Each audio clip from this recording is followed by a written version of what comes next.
As aves de subbosque são usadas em monitoramento ambientais porque elas contribuem com muitos serviços ambientais, como a polinização, a dispersão de sementes e o controle biológico de pragas. Por isso, são excelentes indicadoras de qualidade ambiental, especialmente para ambientes terrestres. Possuem grandes números de espécies e uma ampla variedade de hábitats. Além disso, as aves têm um bom apelo popular, sendo muitas vezes utilizadas como animais de estimação e símbolos de conservação. As aves podem ser amostradas por meio de observação direta, da escuta de suas vocalizações e de capturas. Esses meios permitem o registro de diferentes espécies com eficiência distinta.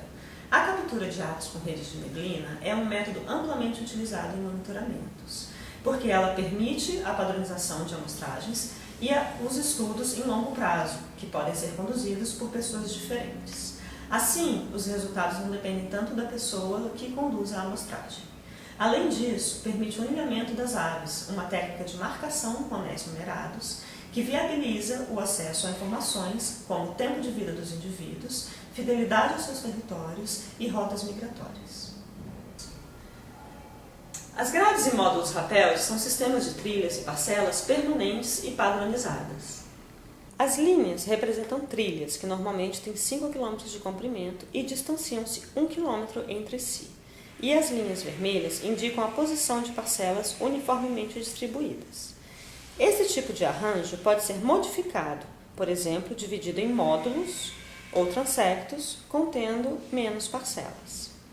Isso se daria de acordo com objetivos de estudo ou condições logísticas específicas, desde que as distâncias padronizadas entre trilhas e parcelas de amostragem sejam mantidas. As trilhas são marcadas por piquetes numerados, distribuídos a cada 50 metros, contendo plaquetas com o nome da trilha e a distância percorrida ao longo da trilha. O rapelde possui vários tipos de parcelas permanentes, mas aqui consideraremos somente parcelas de distribuição uniforme, distribuídas a cada quilômetro ao longo da trilha. As parcelas de distribuição uniforme não têm forma fixa, elas seguem a curva de nível do terreno.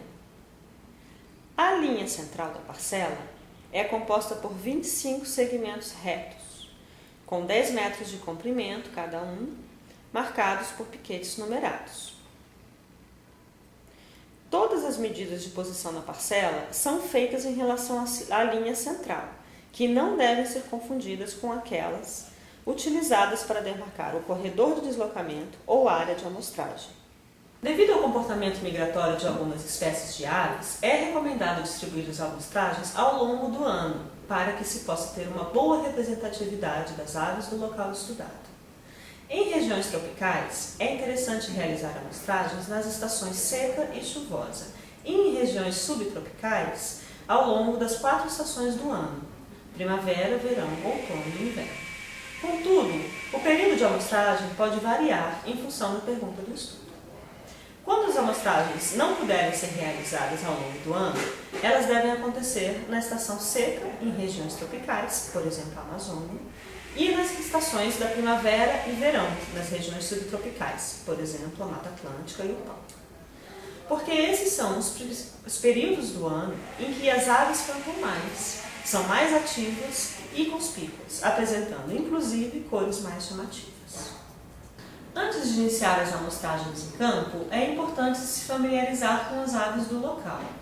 Ter uma lista de aves que se espera encontrar facilita bastante a identificação das espécies. Faça uma pesquisa bibliográfica sobre levantamentos de aves feitos anteriormente no local. Caso não exista, utilize levantamentos feitos na região do entorno. Se você estiver trabalhando na Amazônia, é importante atentar se a região de entorno pertence ao mesmo interflúvio. De posse de uma lista de aves do local, destaque as espécies já registradas em guias de campo. Bom, antes de ir para campo, devemos separar o material que será necessário. Precisaremos de redes de neblina para capturar as aves,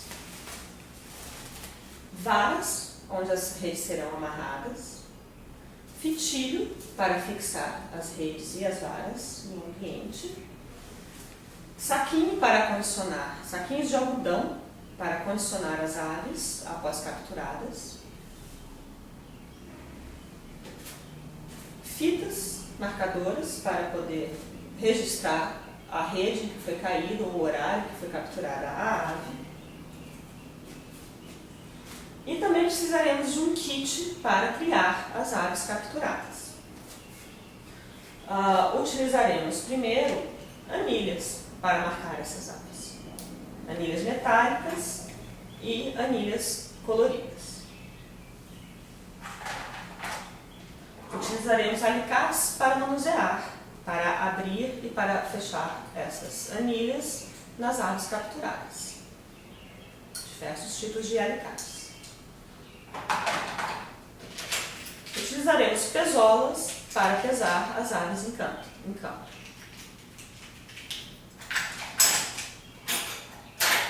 Pinças, porque muitas vezes precisamos de um auxílio de instrumentos pontudos para auxiliar a retirada das aves das redes de neblina.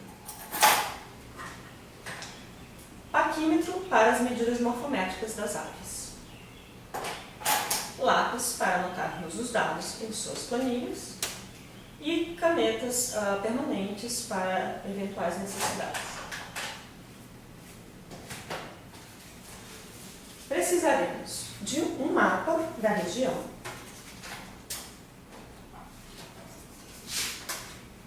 uma planilha de metadados da localidade e do estudo e uma ficha de campo, onde serão feitos os registros. E para isso uma prancheta auxilia bastante a anotação dos dados. Será muito importante ter um relógio para acompanhar os períodos em que as aves deverão ser retiradas das redes de neblina. Os materiais importantes que auxiliarão serão um GPS para a localização no campo ou uma bússola. Uma máquina fotográfica para você registrar as aves que foram capturadas e é um instrumento bastante útil para auxiliar na identificação posterior em campo. Luvas de camurça para eventual capturas de morcegos. Binóculos para eventuais registros de aves no campo. Um ornitólogo sempre carrega um binóculo, embora o trabalho com rede de neblina não. Lanternas e lanternas de cabeça são muito úteis para você poder abrir a rede e caminhar nas trilhas quando ainda não amanheceu ou no final do dia, quando você está retornando e está começando a escurecer. Também será importante ter um facão para que, se você precisar fazer uma última limpeza nas trilhas, em alguns galhos que estejam atrapalhando a rede, batendo na rede, e uma lona para você fazer o seu acampamento, onde você vai se sentar, ou no caso de uma chuva, você poder proteger o material, os bichos e a você mesmo.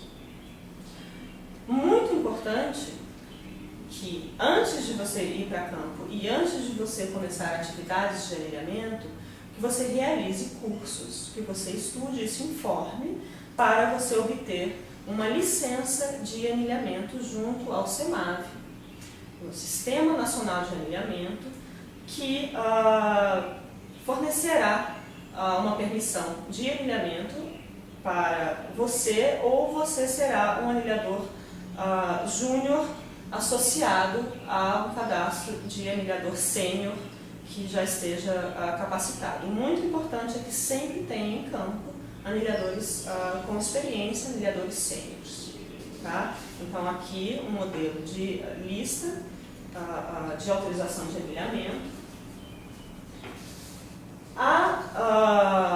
O Sistema Nacional de Anilhamento ele está regulamentado e previsto por lei através de Instrução Normativa de 2002. E o Sistema Nacional de Anilhamento, através do SEMAV, também fornece um manual de anilhamento de aves que está disponível online e está sendo atualizado também. Tá? Então é muito importante que essas informações sejam levadas por você para campo, principalmente no caso em que o seu grupo de pesquisa esteja com pesquisadores, com anilhadores júniores em formação em anilhamento de aves. Muito importante também que, se você pretende coletar material biológico e transportá-lo após a sua pesquisa, você precisará também de uma autorização do CISBio, que é um sistema online de cadastro de pesquisas e fornecimento de autorizações para esse tipo de atividade, encontrado no site do ICMP. Então, agora que estamos munidos do nosso material, dos equipamentos necessários para anilhar aves, seguiremos para o campo com a nossa equipe de anilhadores.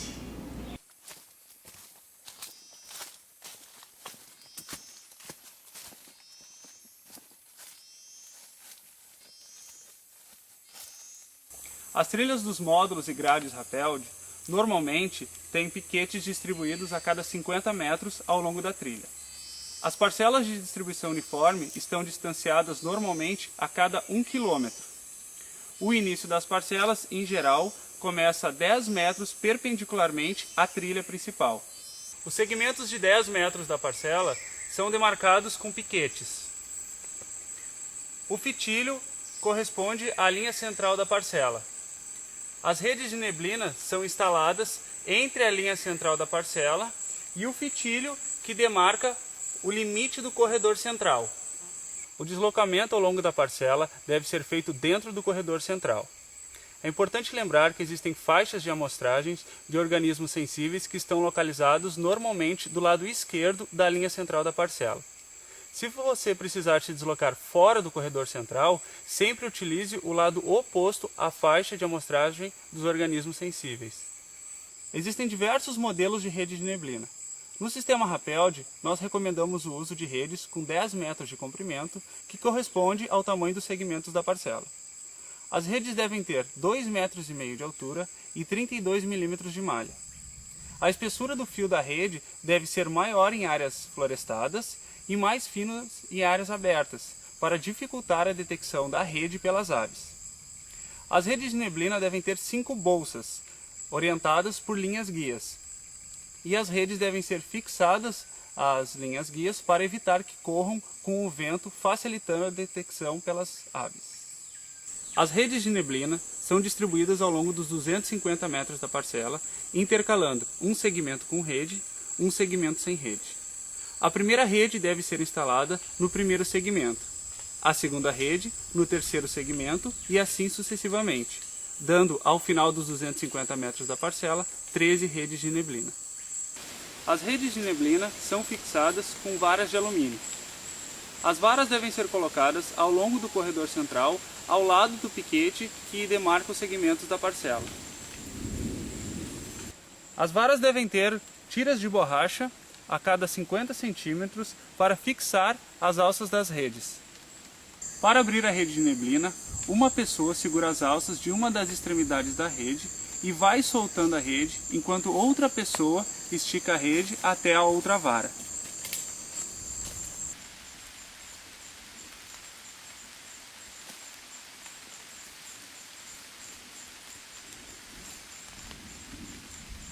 Nós utilizamos fitilho para amarrar as varas e esticar as redes.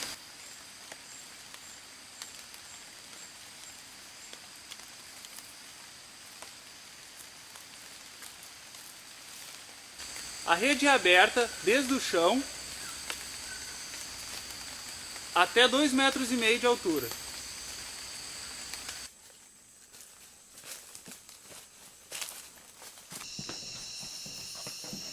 Bom dia!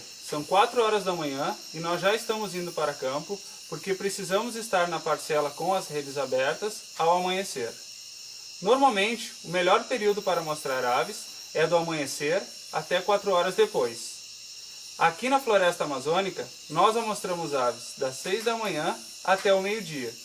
No entanto, em áreas abertas, deve-se evitar o horário perto do meio-dia porque as aves podem morrer por causa da insolação.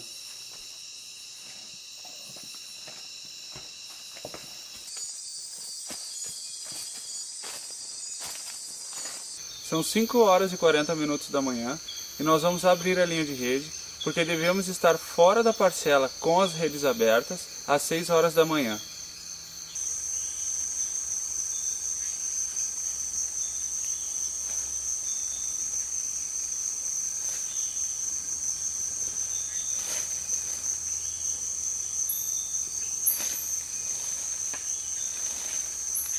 As redes devem ser revisadas no máximo a cada 30 minutos.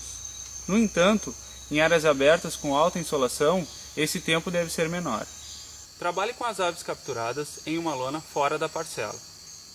Traga também uma outra lona para ser montada em cima caso comece a chover. A planilha de campo deve conter as seguintes informações: sítio, data, equipe, parcela e hora de início.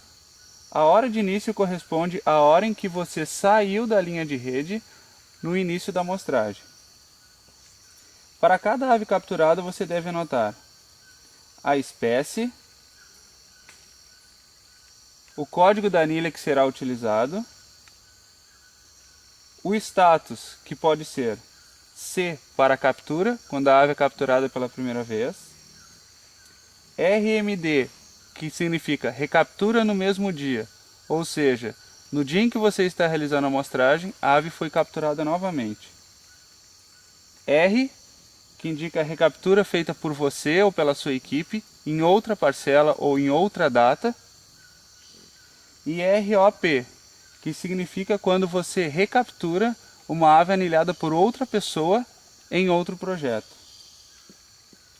Além disso, sexo e idade, conforme as categorias adotadas pelo CEMAV, hora, que corresponde à hora em que você encontrou a ave na rede, a bolsa em que a ave caiu, sendo a número 1 a mais próxima do chão e a número 5 a mais alta. O peso, que corresponde ao peso da ave mais o peso do saco. Saco, que corresponde ao peso do saco, e o peso da ave, que é a subtração entre o peso total da ave mais o saco, menos o peso do saco. Também deve anotar a largura do tarso, o comprimento total da ave, o tamanho da asa, da cauda, do bico e do culmen. A forma de medir as aves é descrita no Manual de Anilhamento de Aves Silvestres do CEMAV. O Comitê Brasileiro de Registros Ornitológicos publica anualmente a lista das aves do Brasil, com a nomenclatura e a sistemática atualizadas. Você deve registrar em sua planilha de campo os nomes científicos de acordo com a lista vigente do ano do seu levantamento. Antes de revisar as redes, verifique se você possui sacos de algodão para acomodar as aves. Esses sacos devem ser novos ou terem sido desinfetados. Utilize-os do lado do avesso, para evitar que as aves prendam as unhas nas costuras do saco. Fita crepe para fazer anotações sobre o saco. Caneta para riscar sobre a fita. Pinça para auxiliar na retirada das aves da rede. Além disso, o CEMAV recomenda o uso de equipamentos de proteção individual por questões de biossegurança. Óculos de proteção, luvas e máscara. Para retirar as aves das redes de neblina, primeiro você deve identificar a bolsa e o lado que a ave caiu. Em seguida, libere as pernas e os dedos.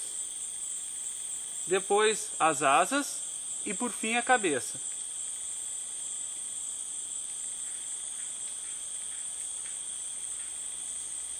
Coloque a ave em um saco.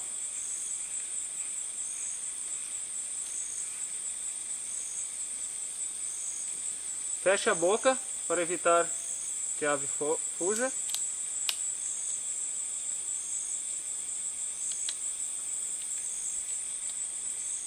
E colhe a fita sobre o saco para anotar a hora em que você encontrou a ave e a bolsa que caiu.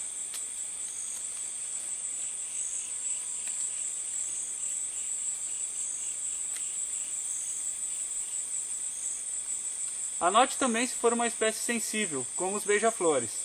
Se for uma recaptura, anote o número da anilha na fita. O bem-estar das aves deve vir em primeiro lugar. Não coloque-as sobre o chão, pendure-as na sombra. A ordem de processamento dos animais deve ser dos mais sensíveis para os mais resistentes.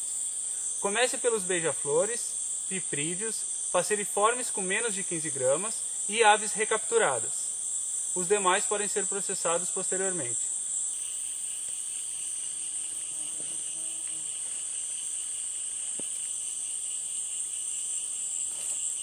Tire o peso da ave com o saco.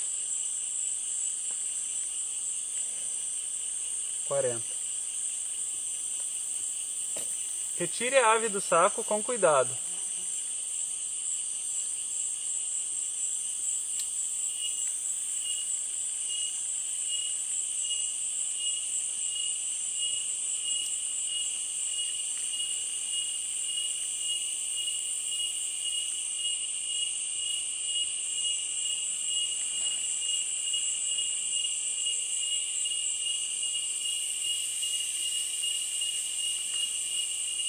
Passe o saco para o seu auxiliar para que ele anote as informações da fita e tire o peso do saco vazio.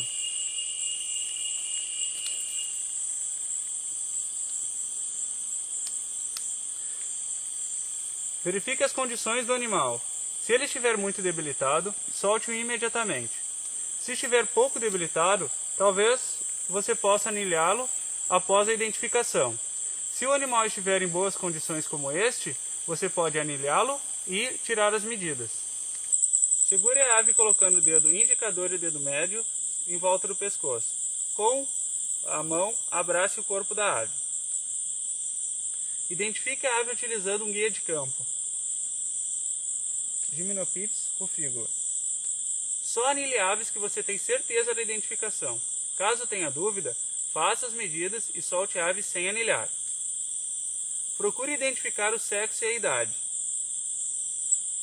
Fêmea, adulta. Se você não souber o sexo e a idade, coloque a categoria indeterminado. Para anilhar a ave e escolher a anilha mais adequada, você precisa primeiro tirar a largura do tarso. Utilize um paquímetro para isso. 2,8. Informe a anilha que você vai utilizar ao seu assistente. G91-150. Se a anilha estiver fechada, utilize um alicate para abri-la. Se a anilha estiver aberta, você pode fechar a anilha em volta do tarso da ave com um alicate especial como este.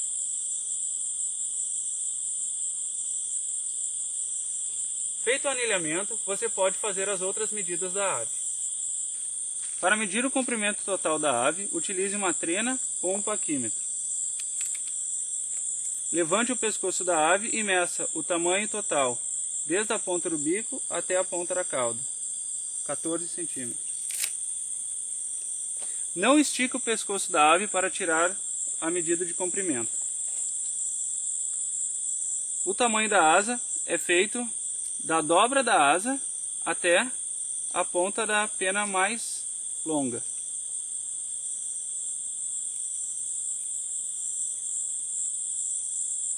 (7,4). Para medir a cauda, encontre a ponta do uropídio e meça até a ponta da pena mais comprida da cauda. 5. O tamanho do bico corresponde à ponta do bico até o canto da boca da ave.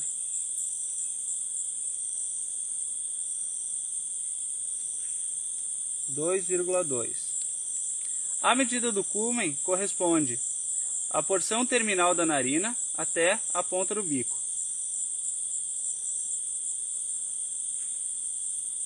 1,1. Outras medidas que você pode tirar da ave podem ser encontradas no Manual de Anilhamento de Aves Silvestres do SEMAV. É importante fotografar as aves para confirmar a identificação em caso de dúvida. Tire fotografias da ave de perfil, assim como aparece nos guias de campo. Para soltar a ave, você não pode arremessá-la. Apenas abra a mão próximo ao solo e deixe que ela vá. O ideal em estudos com redes de neblina é que se tenha zero mortalidade. No entanto, isso nem sempre é possível. Taxas de mortalidade de até 1% são consideradas admissíveis para anilhadores experientes. Se a sua taxa de mortalidade é superior a 1%, você deve rever seus procedimentos. As aves mortas acidentalmente devem ser coletadas e depositadas em uma coleção científica reconhecida pelo ICMBio. Agora que nós terminamos a amostragem, nós vamos fechar as redes e levá-las para a próxima parcela.